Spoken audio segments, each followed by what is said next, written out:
Hello, hello, and welcome back to more Perfidious Pete Plays XCOM, The Long War. In our last episode, we completed our first Exalt mission. We sent young Dominic Purcell in to infiltrate the Exalt base, thinking that his experience breaking into and out of prisons would hold us in good stead. That actually proved to be a pretty sound strategy. Dominic infiltrated without a hitch, but apparently 4 seasons of Prison Break failed to teach me anything, although that's not overly surprising because I never actually watched an episode of the show. But I did also forget the primary rule of drama and fail to realize that the tricky part of any escape always happens once you think you're in the clear, and this mission was no exception. On our way out, young Dominic there got shot right in his big bald dome by an overwatching thin man, and sent to the ground in a heap. Fortunately, though, he did display a Kirk Douglas level of resolve and absolutely refused to die, just clinging to life like there's no tomorrow, because, hey, there may actually be no tomorrow when you're that gone. But he did hold on and gave the rest of the team enough time to mop up the rest of the Exalt troopers, and he, instead of bleeding out in a large crimson puddle and becoming a greasy stain on the ground, is back and gravely wounded, going to stay in the hospital for the next month and change.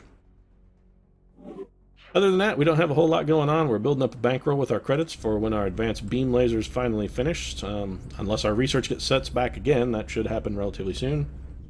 We also have some more soldiers coming in to XCOM HQ, which is good. Since we've got so damn many people in the hospital, we're going to need everybody we can get. Otherwise, we're going to be throwing wads of chewed gum at the aliens, and it's going to be the guy in Central Command pitching them. And we are down some soldiers, so one of the things we do want to do... We did have a SHIV that got busted up that we never actually rebuilt, so we are going to rebuild that. 18 bucks? That's actually pretty cheap. Let's go ahead and get that started. We're going to go ahead and rebuild our SHIV. Seriously, Doctor? It's 28 days to rebuild a SHIV? What the hell? It doesn't take you 28 days to actually build a SHIV, Dr. Shen. What the hell's going on? Seriously, alright, we're going to look at that. I want to see actually how long it takes Dr. Shin to build a SHIV. So 45 bucks to build one from nothing. How long does that take? It takes you 9 days. So you can build one from scratch in 9 days, but it takes you 3 times as long to rebuild one that just got shot up a little bit? I hate you, Dr. Shin. I hate you. I hate you so much. I'm going to delete that order. Seriously. I wish I could fucking fire you. If I could fire you, I would so fucking fire you. Dr. Shin must be a union employee or something. That's the only explanation for why that guy still has a job. Alright. Well, before Dr. Shin gives me an aneurysm, I'm going to go ahead and start scanning for a new mission. Apparently XCOM is a union shop. Or just the engineers union for Dr. Shin is ridiculously powerful. They have connections in Washington or something. Commander, we've picked up multiple requests for assistance. Abductions and progress. You know, it'd be nice just once if the aliens actually tried to pull an abduction mission someplace where I had relatively high panic, so I could get a chance to lower it a little bit. All they do is terrorize the same spot over and over again, but none of their abduction missions ever occur there. We did get some units coming back from fatigue, which is good because we're going to have a fairly limited selection of available potentials here. Well, Sean Penn is back on duty, and that's good. We're going to make items available. Sean Penn is going on a mission. When he's not injured or tired, Sean Penn goes. It's just kind of the way it works. Laser rifle scope, high capacity mags. Alright, Sean Penn is already even lined out and ready to go. Hey, Jaden Smith is back. Poor Jaden, I don't believe his loadout needs adjusted either. Nope, he looks good and ready to ghost. And by ghost, I mean that rather than slip past aliens unseen, he's just going to panic and run around a lot. He has a tendency to do that. And not just because it was in the script. I think maybe he's just legitimately a panicky idiot. Jesse James will take. We are going to adjust his loadout, however. Jesse James is going to get a laser rifle. He'll keep his score of grenades. Who else is...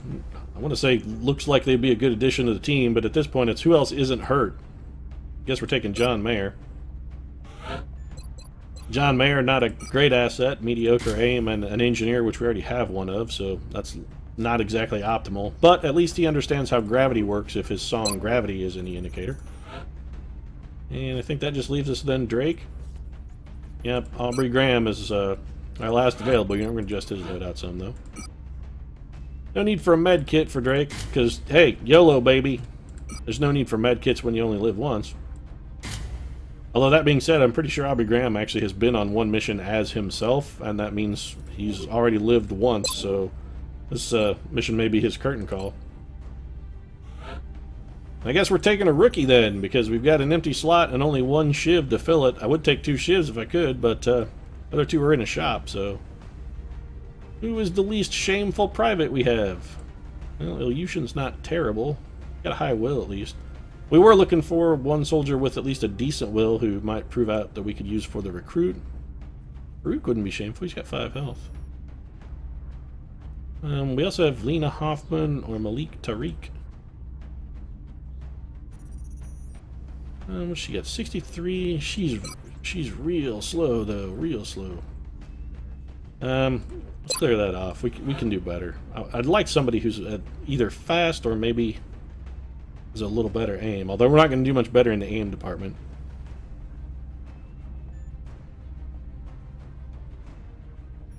All right, let's you know what? Let's take Shai Ming Hu. The guy's not great. No, I don't want to take him either. Actually, I'm vacillating here. This is terrible. I should just pick someone and go. Who's our fastest trooper? All right, so we've got 3 out of 15, and of those, who has the highest will? Martina Mueller. All right, well that's our win then. She has the lowest aim but the highest will. We're gonna take her and just hope that perhaps by chance she comes out as we can shove her into the recruit training once we build the psychic research facility. Her loadout's going to get adjusted quite a bit. We're going to give her the heavier armor. She only has 3 health. With 5 health, if she gets shot by chance, there is a small but definitely non-zero chance that she could take a shot and live. And the only thing she's going to be carrying is a scope and a laser sight. We just, with her aim as low as it is, even with the bonuses she's going to get, she's probably not going to hit much, but we're going to bump them up as much as we can. And then we're going to take our SHIV as well. Now, Thunder Thor, we can't actually let that stand, of course. We have to name our SHIVs. We need to adjust its loadout because we have nothing to adjust it with. We are going to customize it, though. And when it comes to irritating robots, there was never a robot more irritating than Robot B9. And no, that's not a bingo number, although actually B9 is a bingo number. It's not a bingo designation. Robot B9 was the name of the robot on Lost in Space. So, this mission, we're going to have him follow around being, "Danger, Drake! Danger! Dr. Smith is up to nefarious shenanigans with potential pederasty. You should really stop letting him follow you so closely, young Will Robinson." Or Drake, or John Mayer. Although, you know, hey, whatever. Maybe young Will Robinson was into that. Maybe he liked older dudes. Who knows? Let's go ahead and launch our mission, and we'll start going looking for ending an abduction.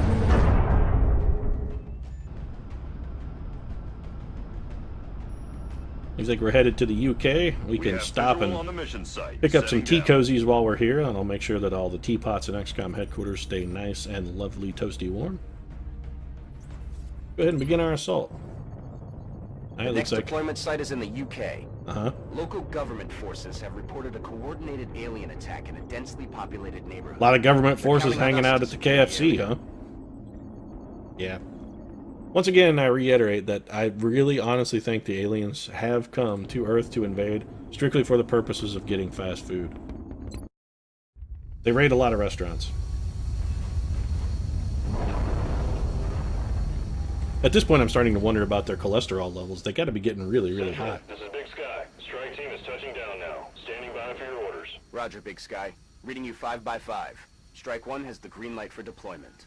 Yeah, thanks. We're already on the ground, and also, these guys are in charge, not you, Central. We tell you what to do, not the other way around, so we weren't really waiting for your approval, but thanks nonetheless. Alright, let's try and find some aliens.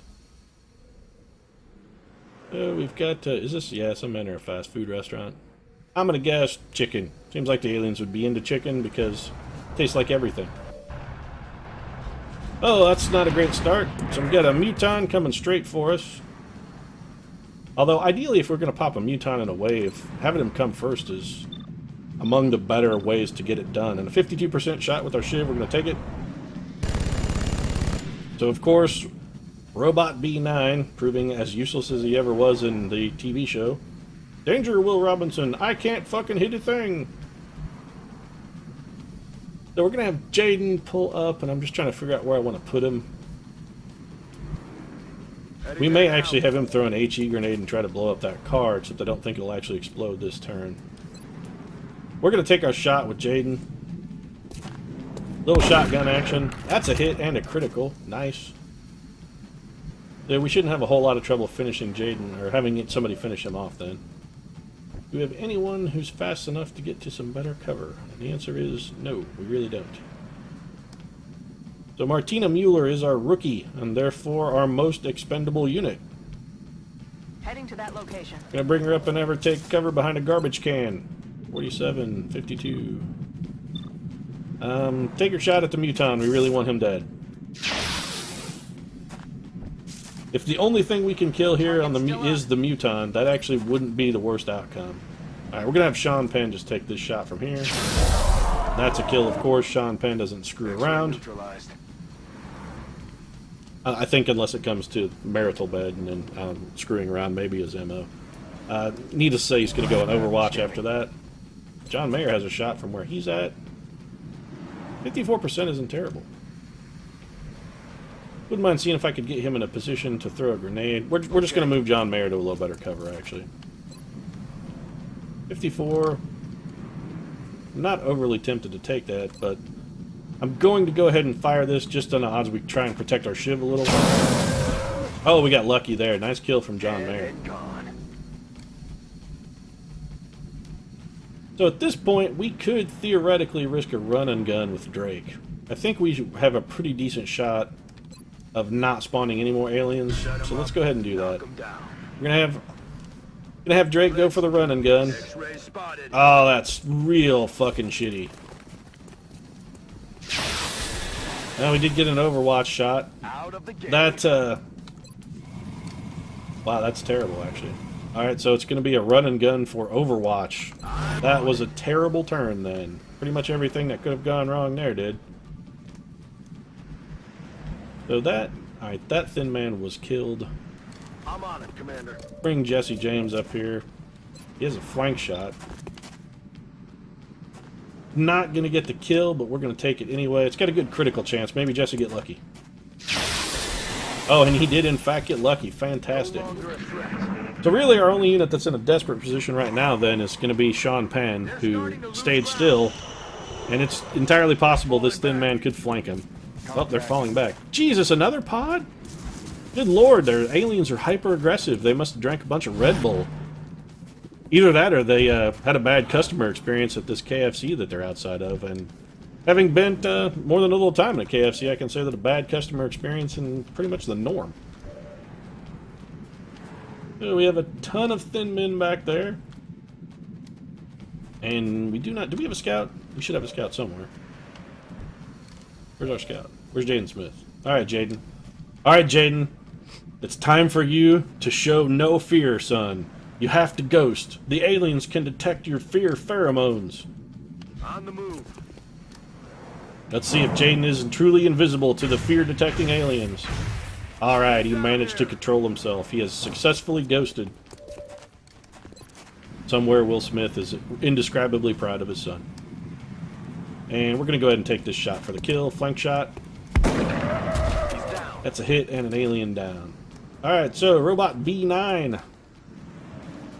Danger, Drake! There are thin men approaching! We're gonna bring him up and see if we can get a flank shot on this thin man. Which we should be able to do. Alright, so we do have a flank shot. Our SHIV is gonna be exposed, but 70% for a kill, we'll take it. Even if our SHIV does get hit, that'll be totally worth the damage. We got Drake with no real good positions to be in, and he cannot run and gun again. Alright, we're going to need to deal with this other thin man before we can position anybody near the corner of that building. So, we got Jesse James with a real bad shot. We have no shot from Sean Penn.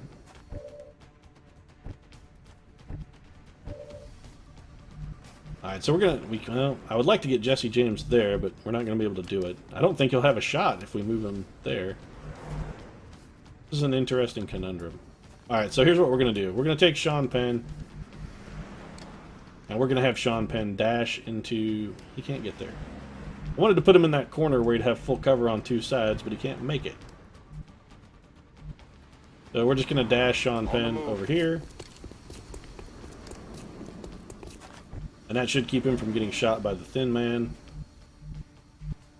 We'll bring John Mayer up, put him in half cover. We're actually going to drop him into Overwatch to try and keep that Thin Man back a bit. And then Jesse James is just going to gunfight. We'll just have him get in a gunfight with this guy. They're both in full cover. Alright, so Jesse James not even screwing around, just going straight for the kill. And that leaves us at something of a loss for what to do with Drake.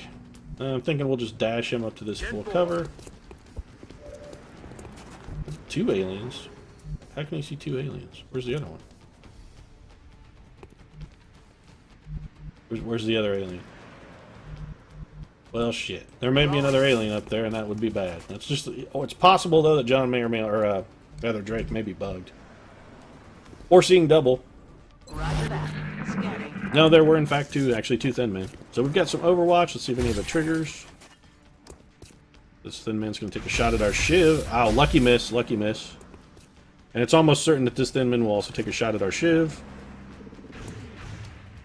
Wow, and Robot B9 proving irritating to both the XCOM troopers and the enemy. So nearly as irritating for his foes as he is for his friends. Well, I think we're definitely going to just come up here, take a flank shot, and kill this last Thin Man now. That was actually a fairly foolish maneuver. It would have been entirely possible I could have popped another pod, and that would have been bad news for our SHIV, but we got very lucky despite our own punishing stupidity there.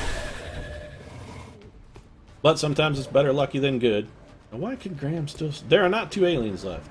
Seriously, there aren't. There aren't two. There's not. Maybe Drake is a little panicky, I think. Maybe he's a little concerned. He's terrified that he's going to wind up like his character on Degrassi. He's going to get shot in the spine and wind up in a wheelchair. Roger. Got my eyes on. He's seeing things where there are not necessarily things to be seen. I'm on the move. And see, now this guy can only see one alien. Jaden Smith only sees one. What's your chance for a flush shot, Jaden? 48. We're going to take a flush shot, actually, with Jaden. And that missed, but it did make him move. Oh, he fell way back. Stepping off. We're going to advance some of our other units then, see if we can get somebody up to get a shot. John Mayer's going to drop into Overwatch. I don't know where this hypothetical alien you're convinced you can see is, Drake, but there are no aliens up there, buddy. Drake's going to head to the rooftop. Take cover behind that air conditioning unit. Seriously, for some reason Drake is just convinced there's another alien lurking around. Jesse James is just going to go on Overwatch and kind of cover our backs. Let's see what this Thin Man does. Probably shoots our SHIV. Wow, 5 damage. That was... ooh. That hurt. But we should be in a fairly decent position. We can run and gun and get a shot at that guy. Let's see if our SHIV, of course, cannot take him out because it's out of ammunition. That's actually awful. We're going to have our SHIV move to there and reload. Drake is not in the best position. We're still going to chance it with the run and gun. We're going to have him run and gun, take down to full cover by that meld canister. And I'm pretty sure he's bugged. I don't think there's two aliens left. Drake is just, he's panicking and seeing things. This is a much worse hit percentage than I had hoped for. Got the kill, though. Chalk up another one. Alright, so, nice little mission there. Dark Priest. Dun, dun, dun. Dark Priest is what happens when you cast Jason Priestley in a villain role. So, 9 aliens dead, no XCOM operatives lost. Our SHIV, Robot B9, was pretty badly damaged, but all in all, I'll take it. He was baiting out shots for the whole mission, and arguably should have been destroyed rather than just damaged. And let's take a look and see who got promoted. Just Drake. Wow, I was hoping for maybe John Mayer to also catch a promotion there. The guy's been on 3 missions, although he only has 2 kills, so maybe that's why. All right, Drake. Well, let's get your permission. You're going to take close combat specialist because you're an assault guy, and we love close combat specialists, and we have enough guys with flush shot already. So let's confirm that. All right, that's done. 10 days for Robot B9 to come back out of the shop. Got apparently the meld out of that one canister that we had. $80 and panic in the UK is decreased by 2. Commander. Anarchy in the UK conversely has increased by 5. So slightly more anarchy, but less panic. I suppose that's a fair trade. There must be everyone upset about the upcoming vote for Scottish independence, probably. At any rate, we're going to go ahead and end our episode there. Things went pretty well, and I want to thank you very much for watching. If you enjoyed the episode, make sure and drop a like down in the comment section. It really helps us out, and we will see you again soon.